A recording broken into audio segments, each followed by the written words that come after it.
Details చూస్తే నిర్మల్ జిల్లా కేంద్రంలోని కలెక్టర్ కార్యాలయ సమావేశ మందిరంలో ఆదిలాబాద్ ఉమ్మడి జిల్లా స్థాయి కార్యాచరణ ప్రణాళిక సమీక్ష సమావేశం నిర్వహించారు. ఈ సమీక్ష సమావేశానికి ముఖ్య అతిథిగా మంత్రి ధనసరి అనసూయ సీతక్క హాజరయ్యారు. రైతు భరోసా, ఇందిరమ్మ ఆత్మీయ భరోసా, రేషన్ కార్డు, ఇందిరమ్మ ఇళ్లు, కలెక్టర్ల కార్యాచరణ అనే అంశాలపై సమీక్ష నిర్వహించారు.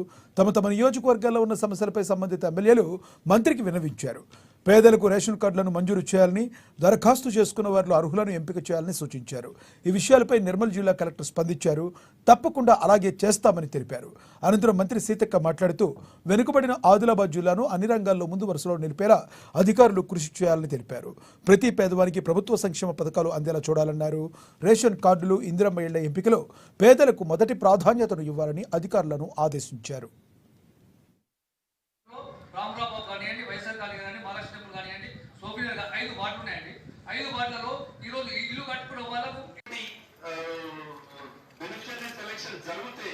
సంబంధిత అధికారి బాధ్యత వహించే విధంగా సంబంధిత కంప్లీట్ చేసుకోవాలి. అన్ని సర్వేలు కొంచెం డే అండ్ నైట్ లాగానైనా మీరు టైం కేటాయించుకొని చేయాల్సిన అవసరం ఉంది. ఇందులో దాదాపుగా 80% ఈ డిస్ట్రిక్ట్ నుంచి ఎలిజిబిలిటీ ఉన్న వాళ్ళు అందరూ ఉంటారు. కొద్దిగా మంచిర్యాల అక్కడ ఏమన్నా కొద్దిగా రిచ్ ఉండొచ్చు ఏదైనా టౌన్లలో, కానీ మాక్సిమం ఈ రేషన్ కార్డులకు కానీ, ఇందిరమ్మ ఇళ్ళకు కానీ, మరి గ్రామీణ ప్రాంతంలో రైతు ఇందిరమ్మ భరోసా కానీ ఇవన్నిటి కూడా క్రైటీరియా అంటే ఎలిజిబిలిటీ ఉన్నటువంటి వాళ్ళు ఉంటారు. కాబట్టి అధికారులు కూడా కొంచెము మరి టైట్ కాకుండా పేదవాళ్ళ విషయంలో కొంత ఫ్లెక్సిబుల్ గా ఆలోచించాలి. మానవతా దృక్పథంతో ఆలోచించాలి. పేద ఇల్లు దూరం ఉంది కాబట్టి అక్కడ దాకా ఎందుకు పోవాలని వదిలిపెట్టకుండా ఖచ్చితంగా అలాంటి వాళ్ళందరినీ కూడా పరిగణలోకి తీసుకొని ఈ స్కీమ్స్ ఎక్కువ మందికి బెనిఫిట్ అయ్యే విధంగా మనం కృషి చేయడమే మనందరి లక్ష్యం.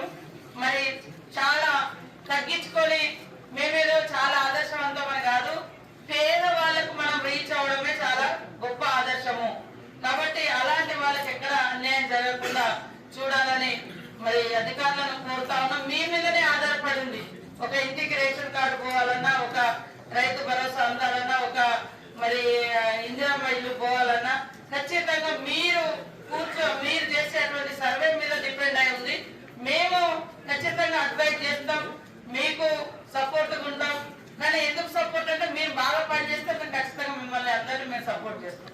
కానీ పబ్లిక్ ఉపయోగపడిన అధికారులు మాకు కూడా అవసరం ఉండదు.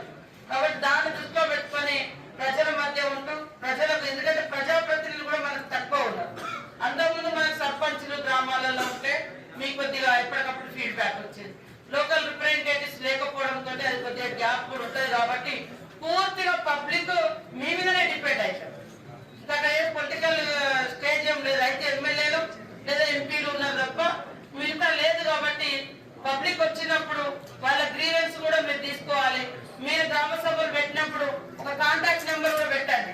ఒకవేళ ఆ రోజు వాళ్ళ ఊర్లో లేరు, లేదా ఏదో పని వచ్చాక మన గ్రామ సభ ముగించుకొని మీరు వెళ్ళొచ్చిండ్రు, కానీ వాళ్ళ అప్లికేషన్ వాళ్ళది ఏదో ప్రాబ్లం ఉంటుంది, మరి ఎవరిని కాంటాక్ట్ చేయాలి? కాబట్టి కొన్ని రోడ్లు ఇచ్చిరు, ఇవన్నీ ఇచ్చిరు, వాటిని కూడా మరి పిఆర్ అధికారులతోటి తొందరగా మీరు కోఆర్డినేషన్ చేసుకొని లోకల్ గా ఇచ్చేటువంటి ప్రజాప్రతినిధుల యొక్క ప్రతిపాదనలను దృష్టిలో పెట్టుకొని వాటి ఇంపార్టెంట్ గుర్తించి మీరు సకాలంలో చేయాలి.